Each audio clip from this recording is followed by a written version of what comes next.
Hello everybody. Welcome to the second presentation on VersaText, a tool for exploring the content and language of texts. VersaText is at versatile.pub, and under the VersaText button there is a drop list of links to the info pages on the site.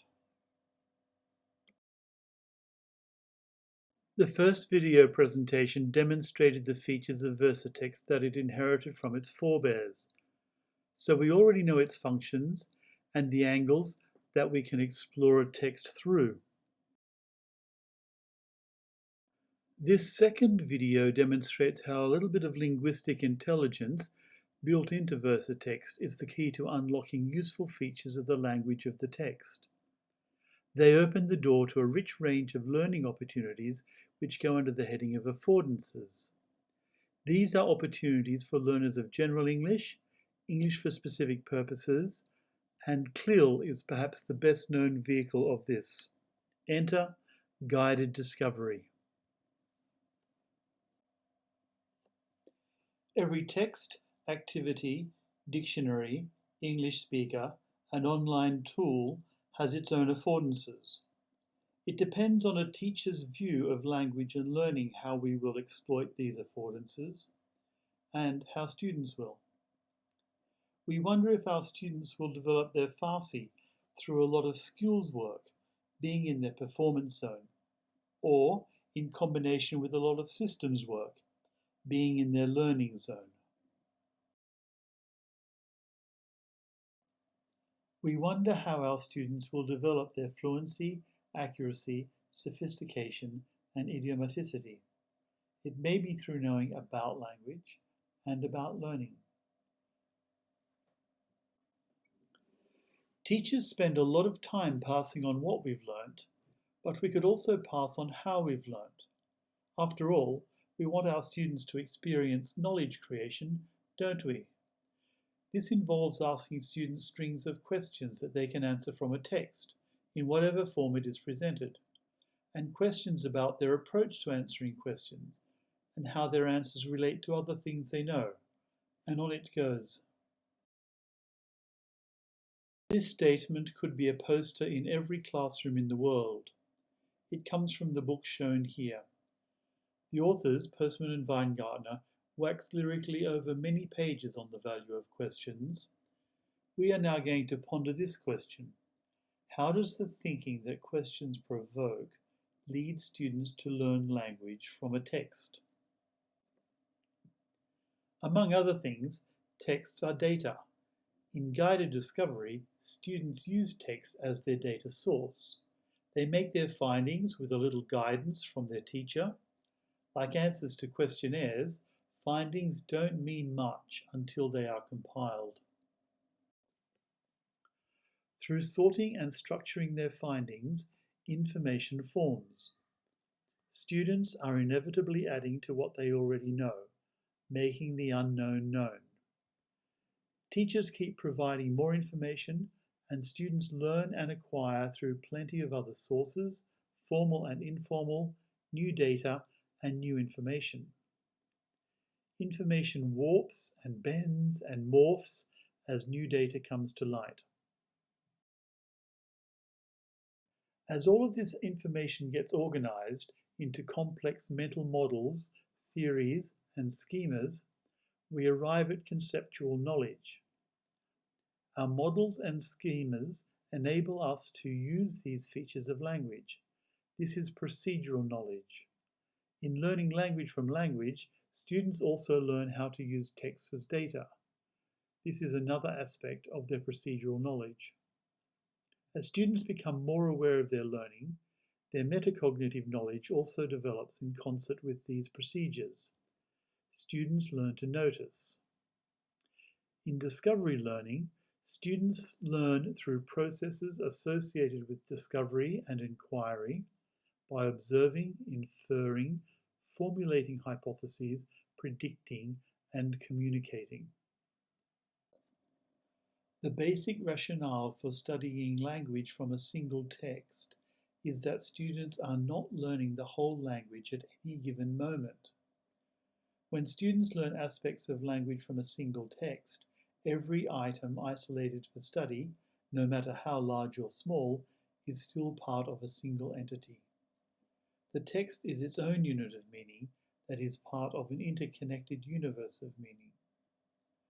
Working with a single text allows us to control the length of the text the students will be working with, and very importantly, we are able to control the quality of the text. In VersaText, there are 10 preloaded texts which are listed below the input field.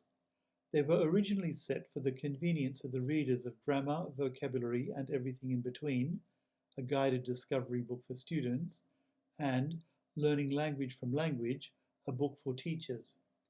Many of the ideas in these VersaText videos are elaborated in these books. To use the preloaded text, click on any of the titles to paste them into the input field. If you want any information about the text, just click the Info button at the top.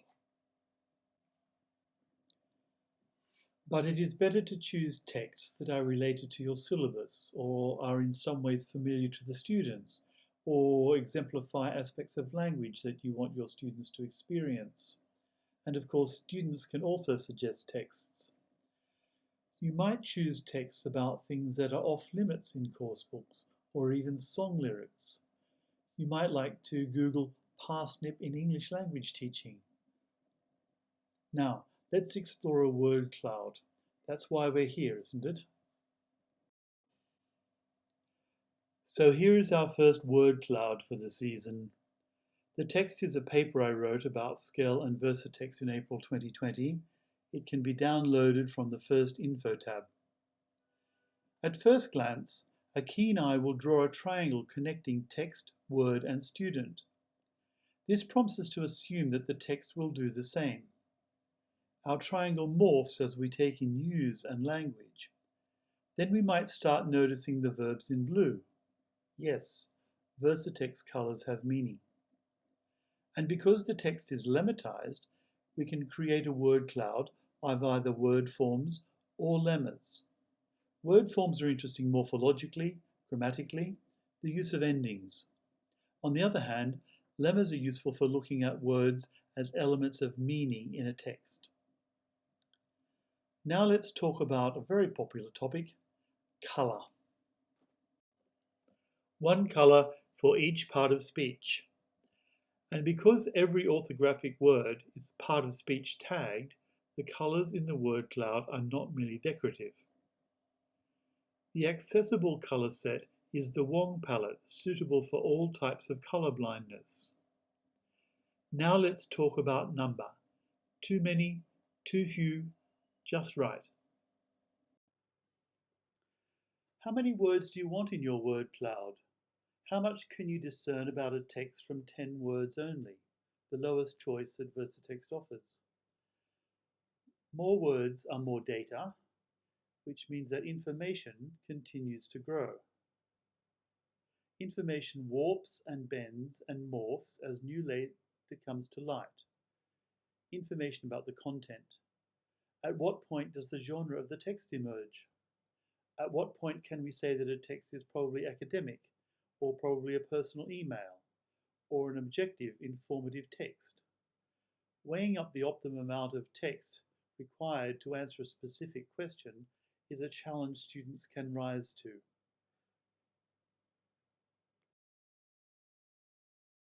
There are lots of interesting relationships between words in a word cloud.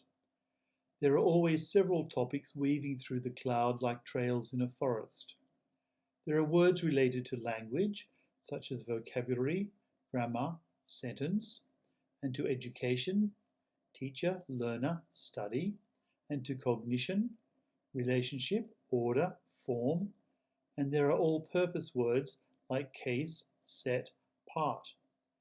Tasking students with finding words in the word clouds that belong in topics is a good initial observation task, and it can lead to great things. Or, your word cloud can show part of speech tags only. This is surprisingly interesting. NNS is for plural nouns, JJS is a superlative adjective, and VVN is the past participle of a lexical verb. The full set of tags is listed under the Language tab in Info. This is the tag cloud of the extreme weather preloaded text. Click on MD and explore the perplexing plethora of modal verbs in a newspaper report. Panning across to the right, we find buttons that allow us to customize the word cloud in terms of their parts of speech. Choose whichever parts of speech you want to focus on. Every one by itself is interesting, and all combinations are interesting. They all reveal something about the text and about language. Be, have, and do are auxiliary verbs and full verbs. Unfortunately, the tagging software does not make this distinction. Let the students be smarter than the program. They can look at a concordance of be and work out what it's doing in each concordance line. They might even wonder why the program couldn't. This is the concordancer. What we see in the concordancer depends on what we click on in the word cloud. By default, the lines appear in the order that they occur in the text. If you pause and have a good look at you in this piece of ephemera I made up to demonstrate this, the order of events is clear. The concordance on the left shows the lemma learn, and on the right, the word form learning. For some content, this can be really telling. As we read or listen to a text, we accumulate ever more information about the keywords. This makes the concordance a record of how the author controls or determines how we experience key ideas, how our understanding develops as the text unfolds. The column headings can be clicked on. While this destroys the text order, it reveals patterns in the usage of the target word. We see compound words, collocation and colligation, many things. The top concordances of learning are sorted by their right context and the lower by their left. Students can be tasked with working out if the ing form is a gerund, an adjective, continuous verb form, or part of a compound. If it is a verb, what are its subjects and objects? If it is a noun, what adjectives and verbs collocate with it? The answers to these questions contain chunks of meaning. These questions can be more easily answered when the lines are sorted. Sorting creates grouping, one of the processes in converting data into information. A finite verb and what follows it is the predicate, i.e., information about the subject. When right sorted, patterns in the predicate are visible. When left sorted, passive markers and two infinitives, among other things, become a visible pattern. Click on Colorize to show the parts of speech. This makes the grammatical patterns even more visible. The top of the profiler shows the numbers of words in 4 frequency bands. It also has this pie chart showing the relative proportions of parts of speech in the text. There are 4 tables under these stats. They list all of the words in the text in the frequency bands according to parts of speech. The words are clickable. Straight to the concordance page you go. The 4th table contains text-specific words, that is, the words that are not among the most frequent 2,000 words of English and are not on the academic word list. As the numbers indicate, few of them occur frequently enough to make it into the word cloud. At the bottom of the profiler, there is the Show Lemmas button. Each of these columns is data about the text. Click on the column headings to sort the table accordingly. This includes the first column, which can show the words in alphabetical order. When sorted by frequency, you can see that the top content words are the words in the word cloud, here starting with say. The other button down below is Show Analysis. It opens a list of all the word forms in the text, in order, with their lemmas and parts of speech beside them. These columns cannot be sorted. So, that's the 4 tools within VersaText. Teachers can make the best use of their resources when they understand how their students learn language best.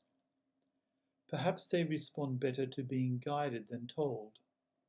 It is easier to guide students who know about language and about learning.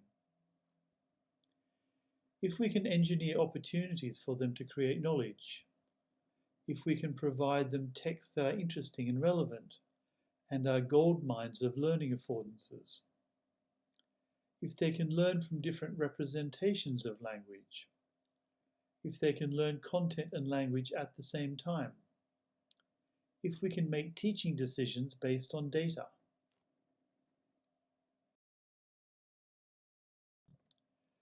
This brings the second video to an end.